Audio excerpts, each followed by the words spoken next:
श्री स्वामी समर्थ. तुम्ही जर एक ब्युटिशियन आणि मेकअप आर्टिस्ट असाल तर हा व्हिडिओ तुमच्यासाठीच आहे. आता कोर्स तर झाला पूर्ण, नंतर काय तर एक आपला सेटअप जिथून आपण आपली अर्निंग स्टार्ट करू शकतो. पण सेटअपसाठी लागते तो खूप पैसा.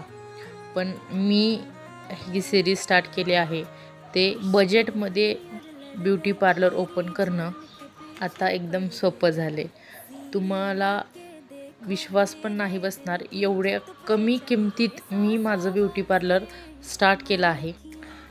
लोक बोलतात 1.5 लाख 2 लाख 1 लाख असे इन्व्हेस्टमेंट केल्यानंतर तुमचं बेसिक सेटअप स्टार्ट होतो. पण मी खूप कमी म्हणजे इन्फ्लुएन्सर त्यांच्या स्किन केअरसाठी जेवढे पैसे इन्व्हेस्ट करतात तेवढे मी माझ्या पार्लरसाठी इन्व्हेस्ट केलेत. जर माझी इन्व्हेस्टमेंट तुम्हाला जाणून घ्यायची असेल तर प्रतीक्षा आर्ट्स ह्या चॅनलला सबस्क्राईब करा. धन्यवाद.